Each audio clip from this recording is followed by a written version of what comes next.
Last week we spoke about the Shema, where to begin the gate in cultivating listening ears and trusting hearts. And we'll see before we begin a quick review of that class for those who are not here this week and a good refresher for all of us.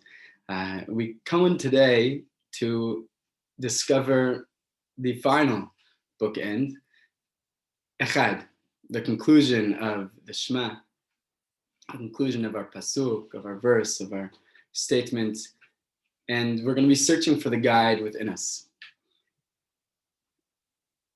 Next week, Hashem Elokeinu, and we won't go into each week right now, but we'll remember that we're in a process. We're in a process, and each step along the way is helping us grow into an understanding of this pasuk and hopefully an understanding of God and of ourselves.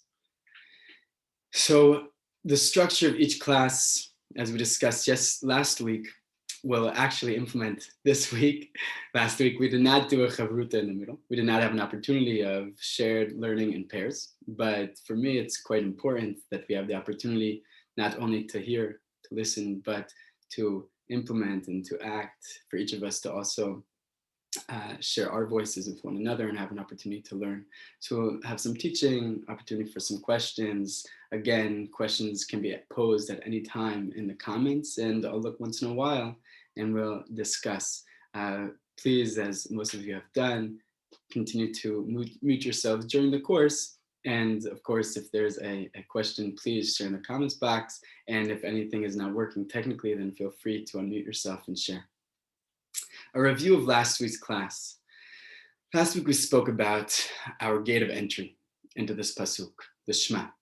And we proposed at the beginning a limited understanding in which the Shema is an instruction to intellectually understand Hashem's oneness. It's a possibility, but we sought an alternative understanding in which the Shema, as we see in the context of the Ten Commandments, is really an instruction to hear not only in an intellectual distant understanding, but to literally, physically hear and experientially encounter God in our lives. This we were afraid to do at Har Sinai, at the mountain of Sinai. And we saw in the first occurrence of this word, Shema, in Breshit Gimel, I apologize, it says Breshit Aleph here, in Breshit Gimel, the third parak of Bereshit, of Genesis, in the Garden of Eden, already Adam and Eve are afraid from their hearing. Their seeing, alternatively, does not cause fear, as is the case in Har Sinai, in the mountain of Sinai. And seeing, we discussed, based on Rav Sachs, is from afar, from a distance. I remain separate. I remain potentially untouched. We also had a comment, which was an important comment, that potentially seeing also has its value, tremendous value, and we should not put down seeing as something that is bad, that is something that is not valuable. Hearing, though, has a particular intimacy, an intimacy that we saw of panim panim, face to face, and potentially beyond face to face, an internal hearing in which the voice is constantly with me, constantly dynamic, and that intimacy can cause tremendous fear. In Sher Shim Rabbah, though, we saw that the face-to-face nature of the hearing and of God speaking is not one that is to inspire fear, but it is one of kisses. It is one of kisses, as we saw last week in the sweet midrash of Shir Shirim. And our invitation in the Shema is to embrace these kisses, to embrace that reality, that God, through reality, is kissing us, is whispering to us. There's actually a midrash they heard this week that we won't see inside, but a midrash that says that despite the description of Har Sinai, the mountain of Sinai, being tremendous rumbling and roaring, fire, lightning, and thunder, at the moment of the giving of the Torah, silence. Kol Dmama Daka was a small, light, delicate voice that spoke to us. And potentially, with that midrash, we see that the fear was not, oh, this is too big for me, but wow, this is way too close for me. So we're going to be continuing this line of thinking as we come into Echad. But before we do so, we'll have an opening practice, a short meditation. We'll remind ourselves of the practice last week, and hopefully we'll be building on our practices week after week to really develop a little tool set. So I want to invite you to find a comfortable seat. I invite you to put your feet flat on the ground. Try to invite your back to come into straight positioning, reaching towards the sky. Your neck can straighten out, and you can imagine that there's a string pulling the top of your head toward the sky. As we introduced last week, as we say each letter of the Shema, it will mean for us a particular invitation. The Shin invites us to quiet. The is the meeting, the kissing, the two lips come together. And the which we're able to let go into God's arms, into God's embrace.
Take your time. When you're ready, you can return, you can open your eyes. Encourage you to take this practice with you. And we journey into Echad. Now, before we can jump in, a precursor, which is, should we be doing this at all? I don't mean to discourage you, but if you are discouraged, I think it is best, because it is indeed a warning that we see throughout our tradition from generation to generation. And it's important to us to know what we're entering into, which is a discussion with God, a discussion of seeking to understand what is God's oneness, what are the names of God. And not everyone, not all of our ancestors and our teachers encourage this process. Now, some do. So we were introduced last week to Rabbeinu Bachai. Rabbeinu Bachai, who was 13th, 14th century Spanish commentator, who again uses much of the Kabbalah in interpreting the Torah. And we saw a piece from the Duties of the Heart, Chovat HaLevavot. And I want to introduce you to another in which Rabbeinu Bachai encourages us and even says that it is incumbent upon us, as required, to embark on this process regarding whether or not it is our duty to rationally investigate on the unity of God. I will say as follows: for anyone who is capable of investigating on this and other similar matters through rational inquiry, it is his duty to do so according to his intelligence and perception. The proof that lay it to your heart, as it says in the Pasuk, refers to intellectual investigation is from what the following verse says: and none lays it to his heart, neither is there, and none lays it to his heart, neither is there knowledge nor understanding. One who does not lay it to their heart, one who does not seek an understanding within our heart of God, ends up not having any understanding. So too, David urged his son, and he continues with a number of psukim. And David said, we see the next paragraph, know you that the Lord, he is God. No, not just feel, potentially we're in last class encouraging embodiment and experience of God that doesn't require an investigation of the intellect into what is our understanding of God's oneness. But Rabbeinu Bachai brings a number of verses that not only encourage us, but seemingly require of us to search into what does God mean? Who is God? What is the nature of divinity? Now, this is also discussed in Yeshai Levi Horowitz, who is the Shla, the holy Shla Kadosh, who was a precursor of Chassidut, who in the 17th century was appointed the Ashkenazi chief rabbi of Jerusalem and influenced Ashkenazi Jewry in their openness to Kabbalah through his enormous understanding both of the Kabbalistic mystical texts and his understanding of the Nigle, the revealed texts, and in doing so had much influence on the Ashkenazi community. And he too says that in the 10 statements we're about to express, his book, Shnei Luchot Habrit, introduces 10 statements, 10 primary beliefs that one must have as a Torah abiding and engaged Jew. And he writes, prior to the 10 is one. We will clarify our purpose and service in the world, and all of these statements are included within the one. This is the essence. Without it, nothing else can really be incorporated into our practice in our lives. And this is the true one. One, and there is no one like his blessed and illustrious one. The root of these statements is the root of all roots. And you shall know today and draw unto your hearts that Hashem is Elohim.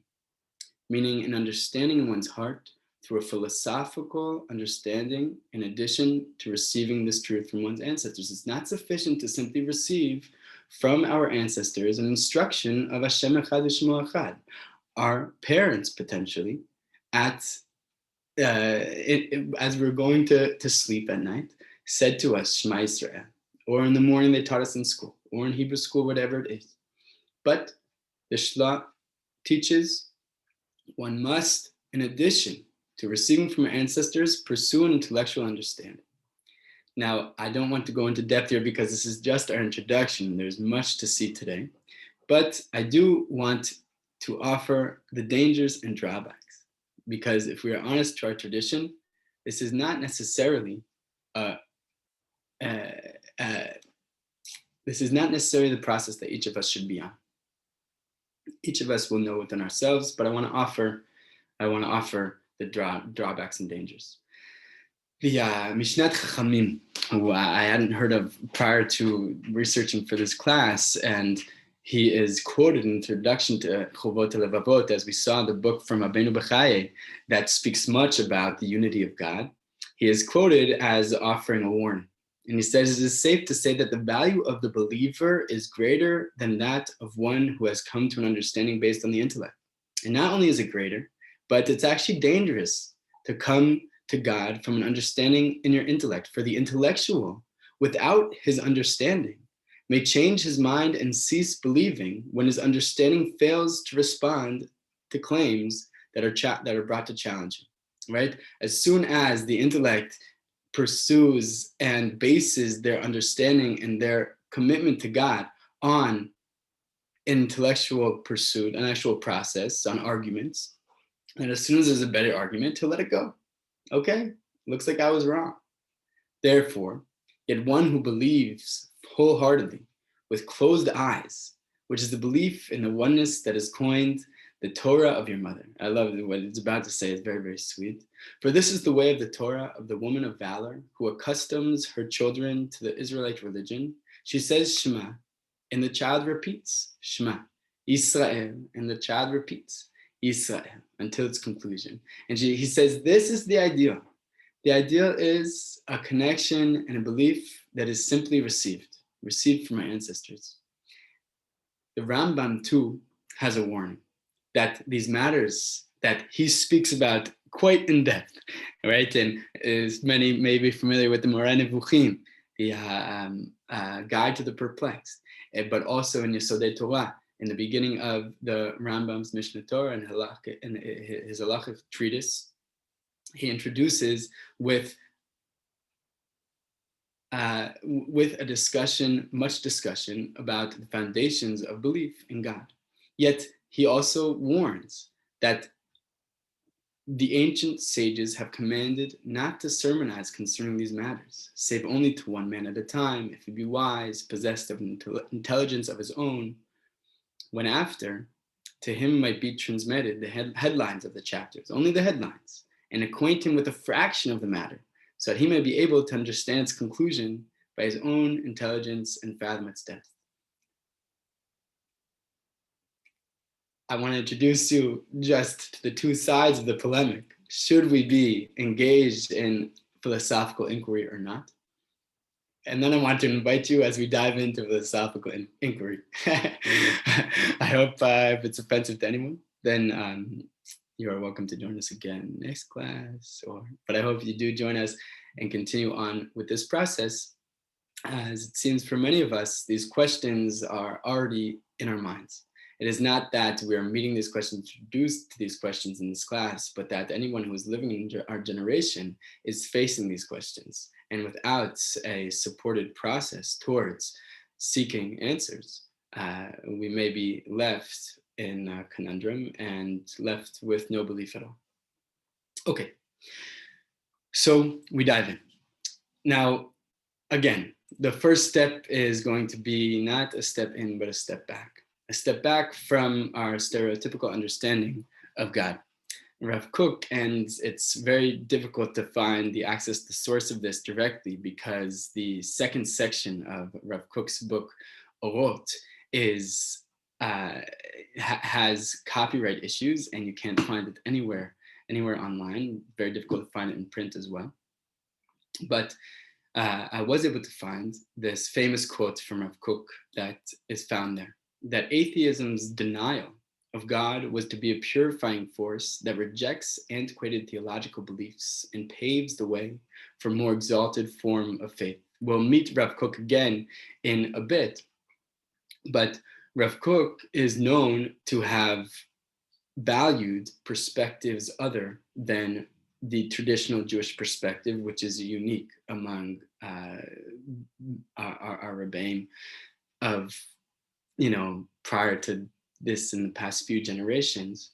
Though, of course, the Rambam also very much valued alternative perspectives, and many did pursue understandings of the philosophies around them. But Rav Kook very much valued the atheists' denial of God, because the atheist denial of God pushes me as a believer to seek a deeper understanding. Is my understanding of God truly satisfying my intellectual and emotional needs? Does this really make sense to me? When I say God, or when I think about God, am I able to genuinely speak that word in my heart with an understanding that I'm able to walk with the belief that is able to guide me, a relationship that I'm able to turn to? If God is just a word and I haven't truly understood the layers of meaning and to whom I am turning, then I am left with nothing. Rav David Aaron, who is the Rosh Yeshiva, the head of learning at the yeshiva in which I work in Jerusalem, he writes also that our first step is back. Quite frankly, the word God does nothing for me, he says. If anything, it interferes with my true faith. Personally, I don't believe in God.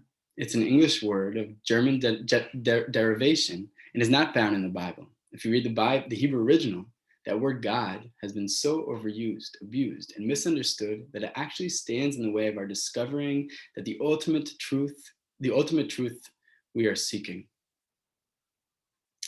Thinking about this problem, I begin to understand what Nietzsche must have meant when he said God is dead. The concept of God, what we mean when we say God, is a dead concept. It is not real. The male Zeus-like, sorry, I misspelled there. The male Zeus-like avenger floating about in heaven doesn't even come close to representing the reality. Now, this step, though a precursor to our process into understanding God is so essential that we first let go. Let go of our previous understandings of God as an other in the sky, whatever it may be, or simply lack of clear understanding, but having many different confusions that are built up in the word God. Let's let that go for a second. And in the Rambam as well, he says that when we're speaking about the oneness of God, we're talking about a oneness that's not like any other oneness. So we're not just talking about letting go of the word God, we're actually going to be speaking about letting go of the word one too. Let's get rid of the word one. And when we're going to see God, we're going to try to understand it in a totally new way. And when we see Echad, we're going to try to understand it in a totally new way as well. This God is one God. He is neither two nor more than two, but one to whose unity there is no comparison. There's no comparison to the unity of God. If we try to compare God's oneness, the Echad that we say in this pasuk, in this verse of Shema, well, we're going to fail. And not only are we going to fail, but it is going to block us from coming to a real understanding if we try to compare the oneness of God to any other concept of one that we have. Not like the unit, there's no comparison among the individual units in the universe. Not like the unit of a genus, which embraces many individual units, nor like the unit of a body, which is divisible into parts and particles, but a unit to whose unity no other unit in the universe is like. It's amazing. We're left with nothing. Just forget about it. Any union, bringing things together, bringing two together into one thing, forget about it. First, let go. One no longer means anything to us. God no longer means anything to us. And not only that, but also monotheism is going to mean nothing to any of us. Monotheism also, Rota Kodesh of Rav Kook, we're going to be introduced to Rav Kook in just a little bit in more depth. Rota Kodesh, Rav Kook says it is natural from the typical perspective, from the theological contemplation that is a product of monotheism, which is the most famous outlook, even among believers, often results in sadness and depression for the human weakness that is a consequence of this viewpoint, that the individual is but a limited, feeble existence, distant from the divine fulfillment that shines forth with the light of its valiant splendor.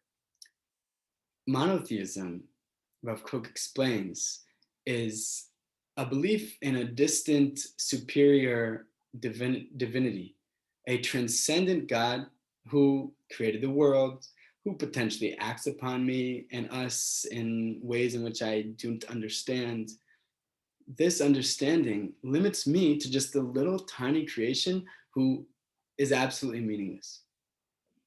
Not only is this understanding of monotheism as a transcendent God who is beyond going to result in my lacking any significance, but it is essentially also mistaken. And we'll see that in a bit. So we're letting go of God. We're letting go of one, and we're letting go of monotheism. None of these things are going to be the echad that we pursue. And one more rejection is going to be the rejection of pantheism.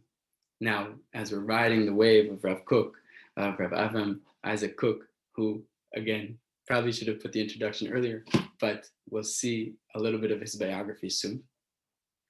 He has an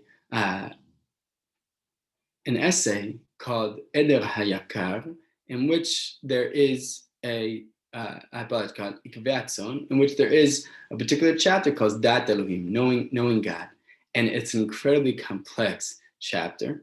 And rather than bringing its text itself, I brought a description from Rab Hillel Rachmani of Yeshivat Har Tzion, which is an institution in which I learned for a few years. Here, Rav Kook discusses a metaphysical paradigm diametrically opposed to that of transcendental monotheism. It's called pantheism. I'm sure some of you have heard of it. An approach associated with Baruch Spinoza in the 7th century. Pantheism has at its central dogma that God is nature. God is nature. You've probably used the word, I know that I have, and if you haven't, you've heard others, that instead of saying God, we'll just say universe. The universe, right? Everything in the universe, the conglomeration of all things, Baruch Spinoza proposes is God. Against this, Rav Kook claims that if God is identified with his existence, reality itself becomes divine. Superficially, this does not appear problematic. Indeed, Spinoza seems to be very religious. He has succeeded in sanctifying all of the profane. In reality, though, he has desecrated the holy, and the idea becomes a farce. So when we say that the divinity, the transcendence of God is limited to the immanent, to nature, then we've turned that which is kadosh, which is holy, into something that is profane. And indeed, it may seem that we are sanctifying profane, but there's nowhere to sanctify it to, because there's nowhere sanctified. The whole world is simply what is immanent. Beyond immanence, there's nothing. That is the claim of Baruch Spinoza that Rav Kook also rejects. So we're going to now begin to take baby steps towards an understanding once we've rejected as much as possible. I'm going to take a second to look at the chat. And okay, Barry Mitchell shares that I've learned that a transcendent, omnipotent, omnipresent God, external to humans, is really a product of Greek Hellenistic thinking. Very interesting, very interesting. And that would be a very interesting source to share with the WhatsApp group if you do find something. That would be quite interesting. So taking baby steps towards understanding. As we attempted last week, our first step was to see what's the first instance of echad. Now, I bet we have a few good guesses here. I bet we have a few folks who know. What's the first instance of the word echad in Torah? Okay, we've got it right here, so not too difficult to guess. Bereshit Aleph Hey, Vayikra Elohim laor yom v'lechoshech kara laila v'yi erev v'yi boker yom echad. God called the light day, and the darkness he called night. And there was evening and there was morning, a first day. Now, we know that Yom Echad does not mean a first day. It means day one, Yom Echad, one day. What's peculiar, and the reason why the translation offers a first day, is because what are we about to see in a few verses? We're about to see and Yom Sheni, second day. And then we're going to see third day, and then fourth, and then fifth. Now, Rashi comments, לפי סדר לשון הפרשה, היה לו לכתוב יום ראשון.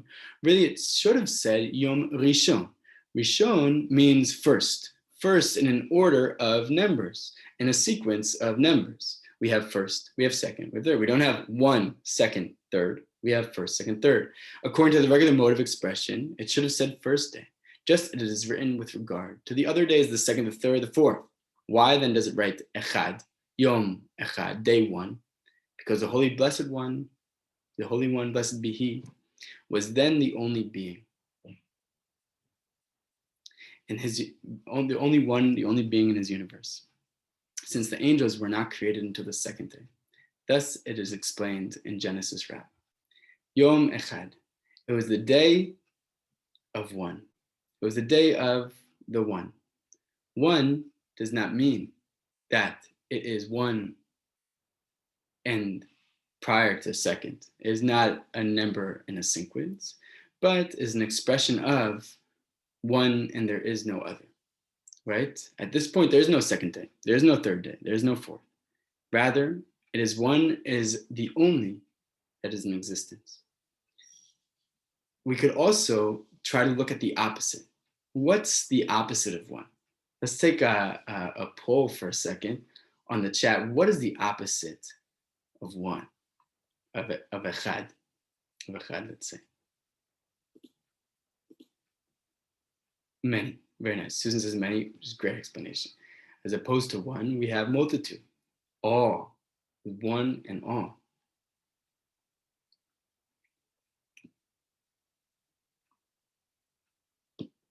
Okay, so we have many, we have all, potentially have a few more silent guesses or silent attempts. I'd like to propose that the opposite is neither many nor all, but other. We see in the giving of the Ten Commandments that we are commanded to have no other gods. Lo yelecha Elohim acherim al panai. Don't have any other gods. Rashi translates, what's other? What does it mean for God to be other? Well, other as opposed to the one God, right?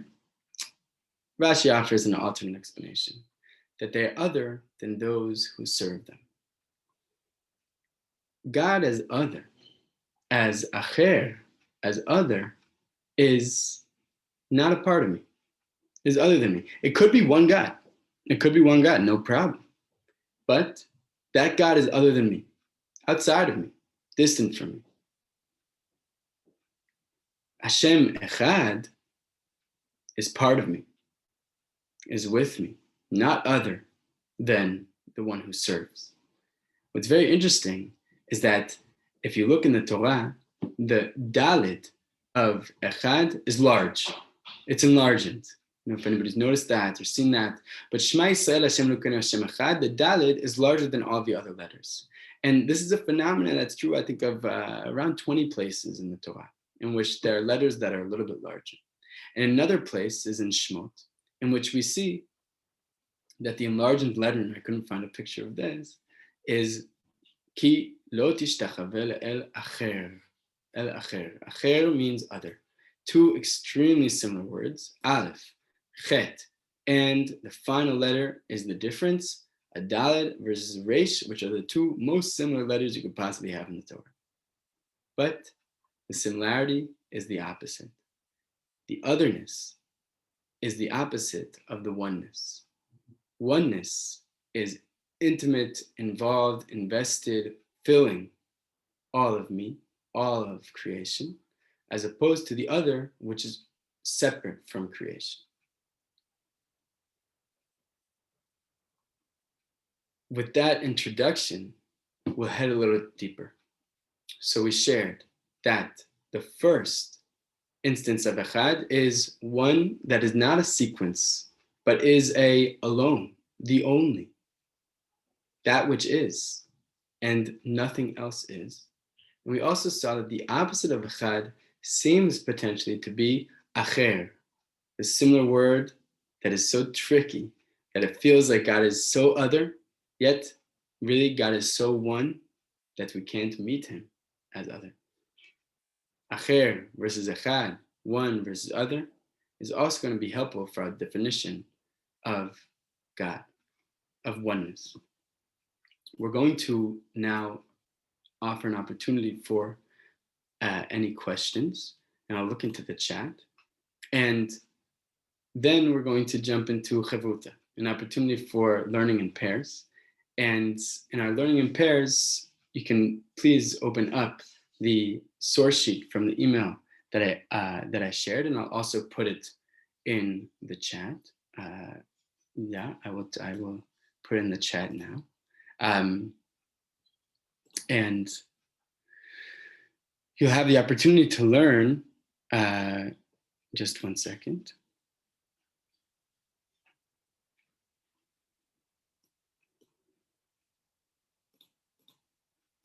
Okay. Okay, I'll address a few of these invitations that people are sharing on the chat in just a second. We'll have an opportunity in Chavruta to familiarize ourselves with a variety of Jewish scholars and rabbis, teachers. We have the Baal Shem Tov, the Holy Besh, the founder of Hasidut in 17th century Ukraine. We'll have Rav Chaim Volozhin, who was not only a mystic, but was a great teacher and learner of also Halacha and Gemara, who also introduces us with a similar understanding of God that the Baal Shem Tov is offering. And Rav Kook, who we spoke about above a few times, Rav Abraham Isaac Kook, who was the chief rabbi of Jerusalem and of Israel prior to the founding of the state, and is both a philosopher and a poet and a great scholar.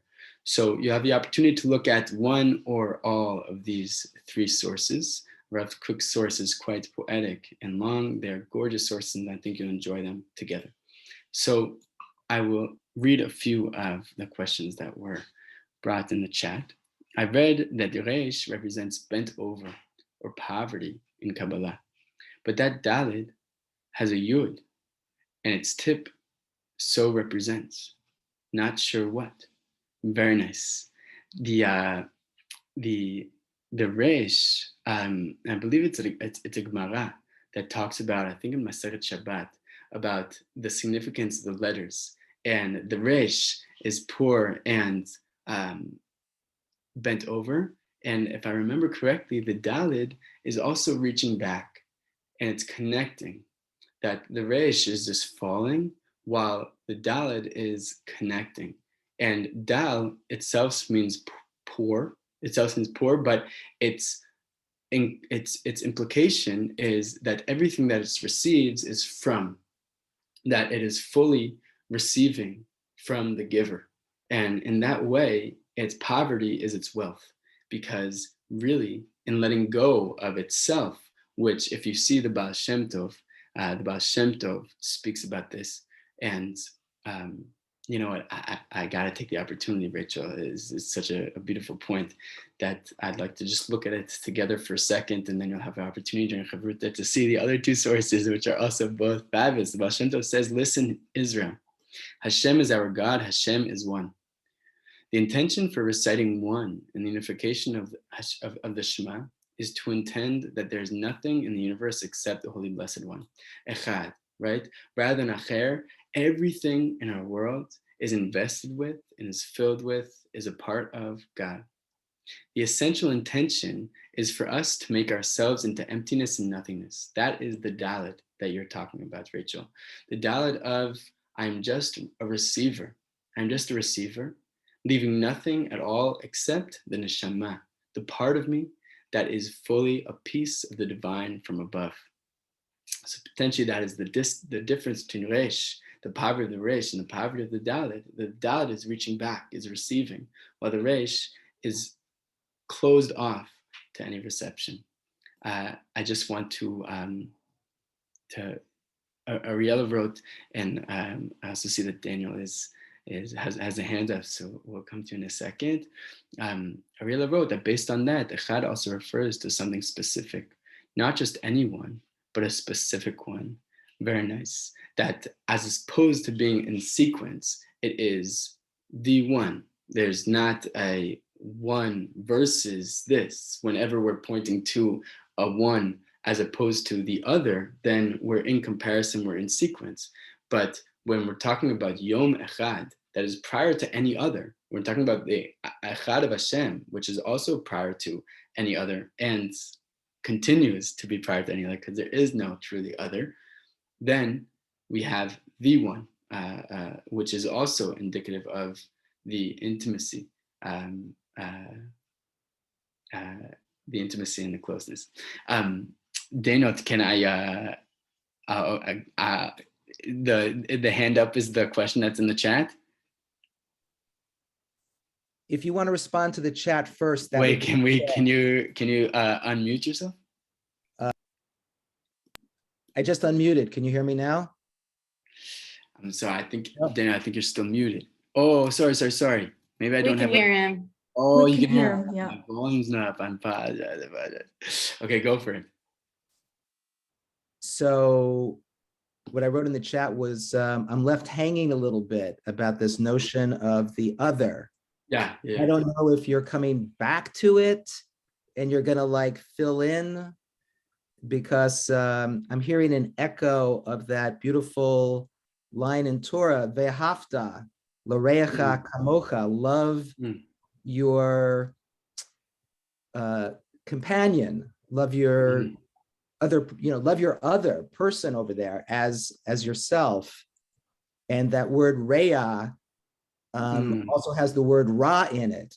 Love your evil, your wicked, your misfortune. Love what is other.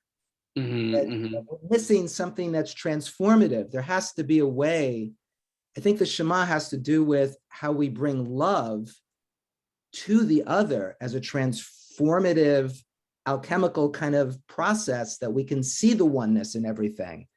We don't just say to ourselves, okay, it's time to see the one, and boom, Right. it's like a magic thing that we see the other as one. There's something, there's a missing piece here about what brings the oneness that is from the sense of separateness. 100%, 100%, absolutely. No one, now that you decided, or that everyone is here decided to stay on after we introduced the warning of should we jump in or not, now you're not allowed to leave, because Daniel's absolutely right. We haven't come to our conclusion. There are huge missing pieces. So with Daniel's impeccable introduction, we're going to jump into Chavruta, into pair learning. And pair learning is hopefully, with Daniel's question, going to offer us an interesting look at, well, we do have an experience of other. And in fact, as Daniel was saying, our experience of other is the dissonance and the friction that's actually the is the like meat and really the sustenance of true, genuine living. If I only live with a sense of oneness that is blind to the experience of otherness in this world, then I have then I really haven't done any of my work, any of my work in this world. So with that, we're going to jump into working in pairs, the conclusion of our class. Hello. Just feel free to share any thoughts, anything that came to you that struggles, or something that you connected to, really anything. We kind of, we didn't conclude based on what I'm about to say in the time allotted, but the last thing that I said anyway was that we'll never know. We'll never find an answer to what we're talking about. We're using the word God. Certain sense from hearing you, of like this, either we can take in two ways. One of a possible frustration of we'll never really figure it out, but I'm also hearing within what you're sharing a certain sense of this is an eternal journey, that this is an eternal process of discovery, potentially similar to what Rav Kook was saying. If we could take a second just to look at it again, it is necessary to show how one may enter the palace by way of the gate. The gate is the divine dimension disclosed within the world in all its phenomena of beauty and grandeur, as manifested in every living thing. And potentially, Joanne, that's something that is a constant process of trying to see God in everything, which is constantly renewing, and I'm encountering new elements of life, different elements of life. It's a never-ending process. Yeah. I think what I was trying to understand from what Cook's writing, we didn't get that far into it because every sentence is so filled, is that you might be seeking, as humans, we might be seeking a sense of peace or contentment by really coming to a true understanding, but that's not possible. And maybe the ideal of contentment is not really an ideal we should be wanting.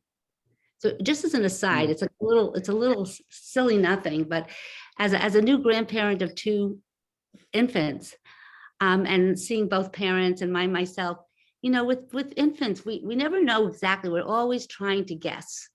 Why are they sad? Why are they happy? What do they want? And we always say, well, we'll never know. And there is a sense of frustration that we feel when we can't satisfy something or we don't really understand. On the other hand, there's a sense of we can't understand, so we don't have to feel fulfilled. That sense of frustration is something we can live with. and maybe Very keep. nice. I would just add on that to that is like why do we have that feeling that we need to understand? It's really like for our own benefits. It's kind of like a selfish need. It's not helping. I mean, maybe it would be helpful if we understood, then we could help the infant as this in this example, but it's more like a our own need to like, you know, wrestling with that discomfort. And I might say similarly for God, like, does God need us to completely understand, or is that like our own angst and we feel frustrated if we can't understand? So then we say, well, it must, I don't know, be impossible to kind of reject it, the concept. Mm-hmm. And I'm reminded of what we, you know, from both what Mom and Ariella are sharing, and is that really from the beginning of the class, we're speaking about the voices that discourage us from entering into this process whatsoever. I mean, don't seek to truly understand the toddler. You'll never succeed. Just seek to respond to its needs. Give it a try. Maybe this works. Maybe that works. This time, that time. In order to, my goal is not necessarily to seek an understanding. My goal is potentially to meet its needs and to respond appropriately, or at least eventually come to the appropriate response, which was offered as potentially our seeking of an understanding of God is actually taking us away from the path of a simple emunah, a simple faith in the God that we were given from our ancestors, that we were promised from our ancestors. And I wonder if, and we'll just take a second before I see that Jane has a question I want to turn to in just a second. But I see that in the conclusion of Rav Kook, just in response to what Mom and Ariel are sharing, is that the narrow boundaries of all these no longer oppress the soul. So Rav Kook is talking about all of the limited encounters of the bee and the mountain and the cloud and the individual sitting next to me on the bus and my wife and tea and cookies, all the limited elements of life. They no longer oppress the soul. They're no longer my limitation. They're actually my gate in, which at once realizes that all these tiny sparks continually ascend and become integrated into the comprehensive unity of all life. Now, I think what Rav Kook is proposing is not that we gain an understanding, but that we ascend the ladder into the unity of all life. That the goal is not, I understand a baby. The goal is actually that I am embracing, just as you are, the wonder that the baby is inspiring within me. That the baby is not giving me a sense of I understand. It's giving me a sense of I don't understand. And the sense of I don't understand is actually the key. That's actually the gate into a connection with ascending into the comprehensive unity of all life. Not trying to understand it, but trying to let go into it. I see that I know that Jane had her hand up for a little while, and yeah. Let's see. Can you hear me? I don't see myself. Yeah. Along the lines of the child, I mean, I think it's a beautiful image and metaphor to bring in. And spending many years with young children, I think that maybe our task is to notice without judgment and be there in full presence of this younger kind of, it's almost like a younger recapitulation of ourselves, of humanity, and it does relate to what Stephen and I were talking about in our chavruta, which is also perhaps that idea of emptying out the intellect is creating space to be present. And in that way, we can know there's the possibility to know or receive or make room for God. Mm-hmm. Mm-hmm. Right. It's a different type of encounter entirely, in which no longer am I trying to encounter for the sake of defining, for the sake of limiting, for the sake of putting into my categories. I'm just trying to encounter from a sense of you are. You are. Yud, Hey, Vav, Hey. Hayao Veviyeh, existence. Just encountering the existence of the other, and through the other, tapping into Yud Hey Vav Hey, tapping into existence itself. That's beautiful, Jane. Thank you. Daniel. I really like the way Rav Kook comes in for the landing about the way there's this process of integrating our experience into a comprehensive unity of all life. So integrating seems to be the way in which that which appears to be separate, that which appears to be other, we have the curiosity, we have the presence to be with that which is other, that which is maybe not even so pleasant, because we experience pain, emotional pain, we experience relational pain, we experience rejection.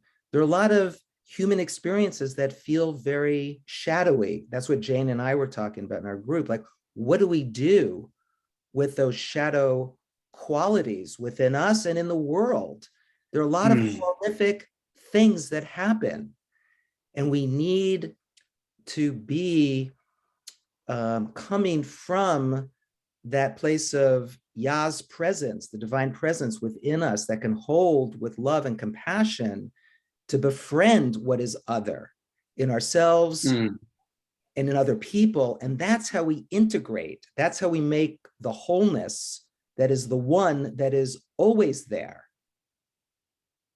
The oneness is occluded by, the one is eclipsed and occluded by the sense of separateness. It's very complicated, but it's it has to be a transformative process that involves integrating. I think integration is the key word. Beautiful. And really, that's going to be the focus of next week. And Hashem Elokeinu, as the unification of Hashem, who is the name of Chesed, the name of loving kindness, and Elokim, which is the name of Din, the name of stricture and punishment. And it is, I think, the biggest challenge. And I agree that Rev Kook is speaking of integration, but I think it's the biggest challenge in what you just read from Rev Kook is that he writes, they in truth are manifestations of the higher light, and seen in their essence, they make up one whole, a unitary manifestation in which is all included, all beauty, all light, all truth, and all good. But Dina's asking, yeah, but what about the bad? Yeah, but what about the tough? But what about the painful? I don't want just the inclusion of all good, all light, all truth. What about false? What about rebellion? What about mistake? And we have so much pain inside. I think the question and the challenge is right on. And I'm trying to keep you at bay until next class, so that we don't jump into that topic too much here. But I think the question and the attempt to read it in Rav Kook is a valiant effort. I do know that this, before we come into closing practice, I know Can I just say one more thing, Nadav? Well, okay, sorry. I know that Tiferet and as well as Janet both had their hands up, so I just want to see if they wanted to share. Yeah. Sure. What I was really struck by was the first paragraph of Rav Kook here, talking about how it's impossible to grasp any aspect or feeling or thought about him, and that this can make him non-existent for us, and that we don't have contentment. For me, during COVID, the fact that I don't understand has actually been a huge liberation, and I take tremendous comfort. And I take this time of not knowing as being a lived example of not being able to understand or grasp the mind or what is God, and that I can rest in that not knowing for the first time, and not really be struggling again within myself with this absolute demand of having to understand. because I know I'm very, very small, and it's humbling. And I think this is a tremendous, rich time of learning. Can I use the word submission, surrender? Surrender, beautiful. I saw Susan mouth surrender as well. Beautiful. Really, that call, or that just necessity to face the honesty of I don't know, potentially also opens up that door of I don't know into my whole life. That actually I don't necessarily, I don't have any children, but imagine to come to a sense of I don't understand my child. I don't know how I can help you right now. I don't know what you're going through right now. It's such a liberating feeling of I'm not responsible for everything. Potentially I can just come into an experience of intimacy with the everything through love. And using again my metaphor of COVID. You know, I know my small acts of, you know, wearing masks and getting immunized and distance. Those are the small things that I can do in this enormous thing. So, you know, to know my own limitations on how to solve whatever's going on or influence whatever's going on. It's been very, very comforting. Thank you. Beautiful. Janet, did you also want to share something? A question about the use of the word other. Because in the beginning, you were saying that other is the opposite of oneness. At least that's what my notes said. I'll have to go back and listen. In the very, very early part of your talk. So, but are we using it the same way when we talk about the other in terms of the stranger, that which is not us is the other? Is that meaning the same thing? Or is it being used a little different? It's a great question, because when Daniel is speaking about the other in conversation, we're speaking about it as that which seems to be opposed, that seems to be in contrast with that I'm struggling to integrate. And it definitely seems to be opposed to my oneness, or to the whole self who I am, this other who I meet, who potentially does not fit into my scope of understanding. But that perspective is the perspective that I think we're trying to overcome, and that also Daniel's trying to overcome, and expressing that really that other is integratable into the one. I experience as other, but my goal is integrating into the one, knowing, and as Jane expressed, this is as Joanne expressed, this is an ongoing, eternal process of.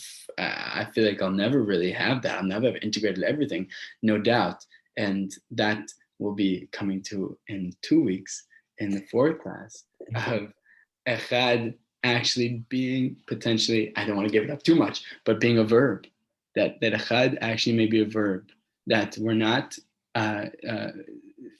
offering a statement of understanding, but we're offering an intention of behavior, of integrating, reminding myself to be an integrator, integrating the other, knowing that truly there is no other.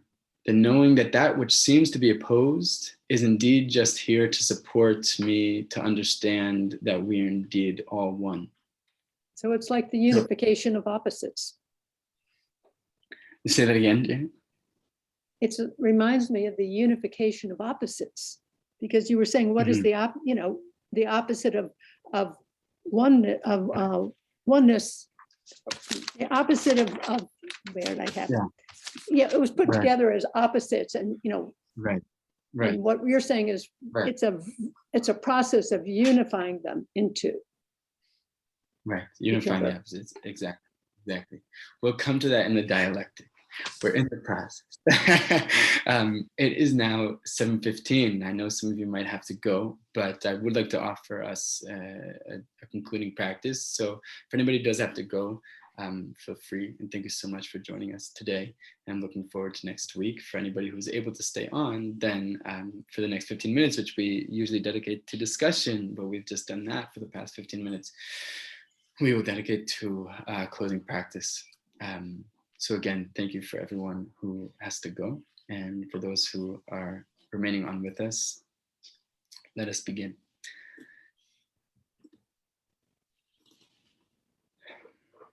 So for our concluding practice, I just want to introduce, you know what, we won't.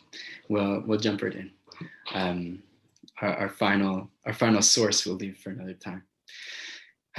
There's a story, a quick story of the Alter Rebbe, who was the founder of Chabad Hasidut. Most of us are familiar with Chabad Hasidut, maybe not with the Hasidut part of it, maybe not with the Hashkafa, the perspective, but with the institution and the movement.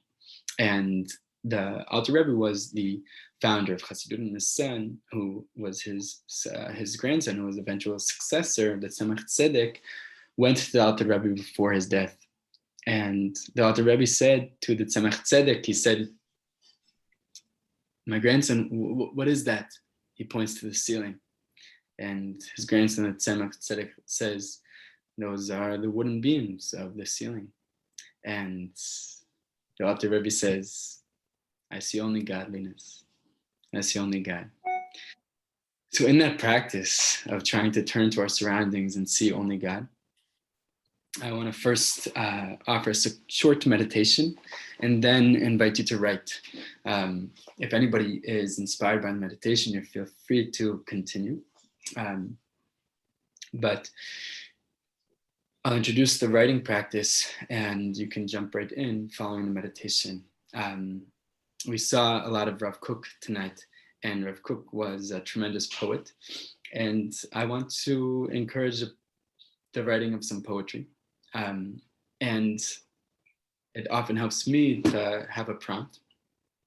And the prompt that is offered tonight are these three introductions. I see you in the, I feel you in the, I hear you in the, reconnecting with the word Shema, hearing, feeling intimacy, a letter to God, a letter to the eternal. I hear you in the, I feel you in the, I feel you in my, I feel you in. That's the prompt. And we'll begin with the meditation. So again, I want to invite you to find a comfortable position.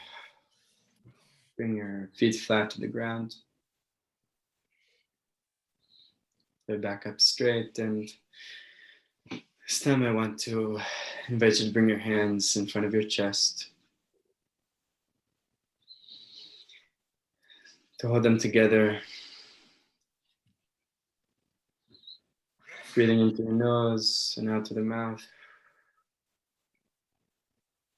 feeling your hands rising in the in-breath, descending on the out.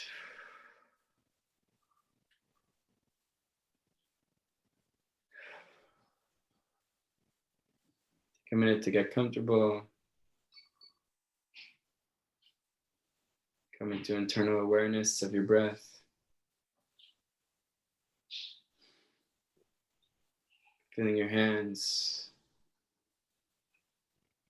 above your chest.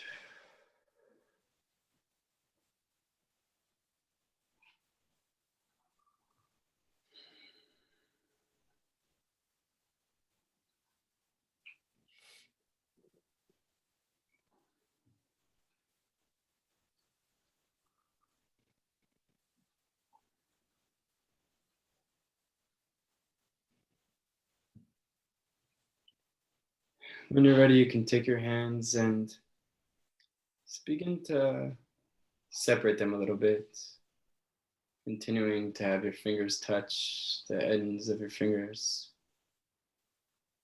as your palms separate.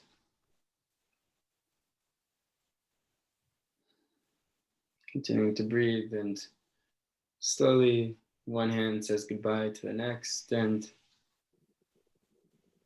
begin to distance. Slowly spreading them apart, attempting to continue to feel the energy between your hands as they draw one another back. And as you come to your shoulders, slowly return. La'at la'at, slowly, slowly. Your hands return, feeling drawing out, magnetic feel between two hands. Slowly, slowly they return.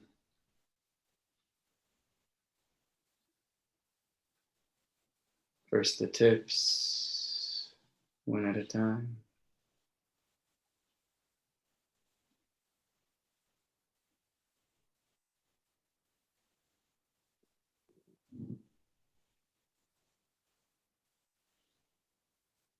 Down to the palms. And as they embrace, at your own pace, allow them to separate again. Slowly, slowly. First the palms, then the fingers.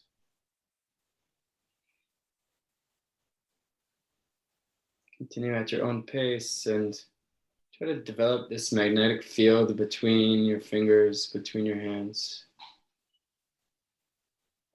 Let them draw one another close as they separate.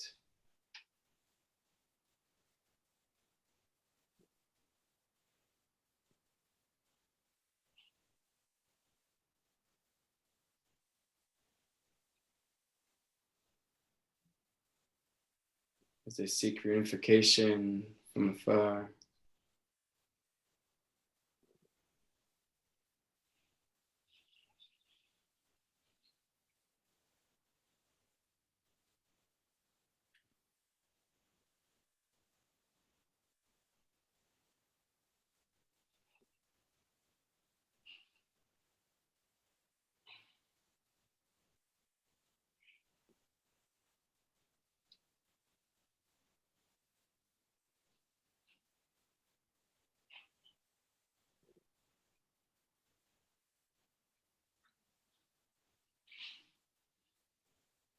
When you're really feeling that magnetic field between the fingers,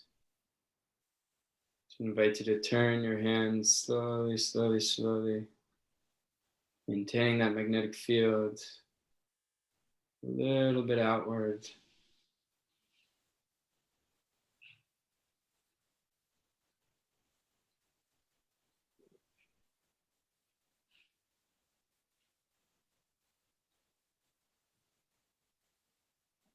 The boundary between you and the world outside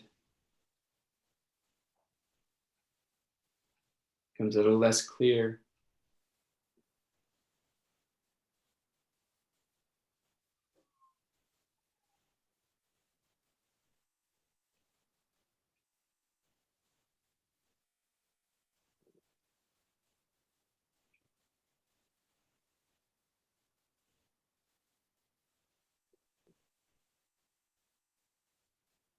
Imagine that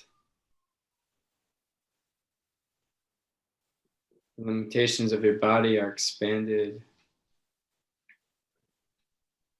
to include the things surrounding you.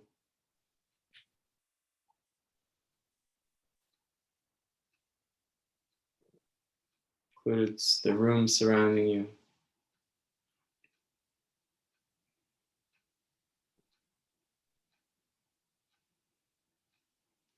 You let go a bit of the boundaries of your body.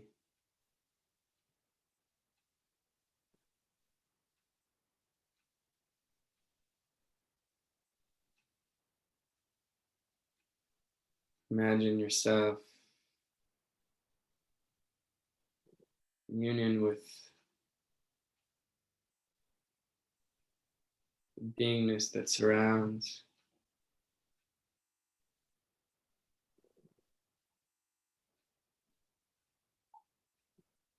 The one that fills our life.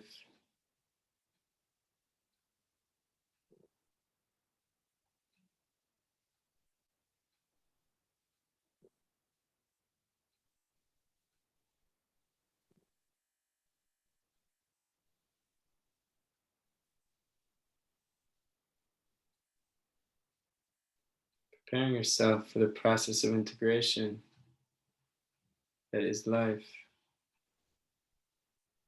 First, knowing that everything is truly rooted in a single source. Everything can truly be integrated into one.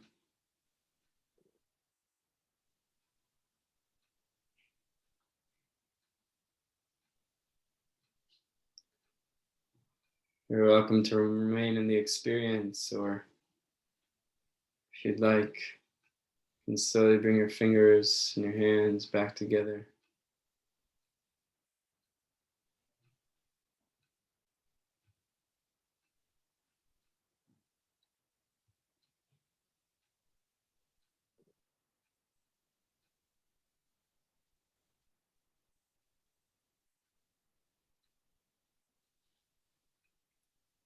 Taking your time to come back.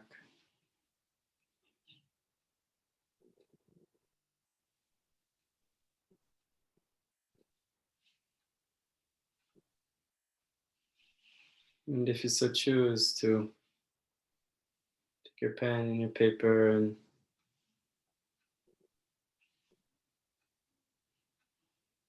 offer a little poem. I see you in, I hear you in, I feel you in.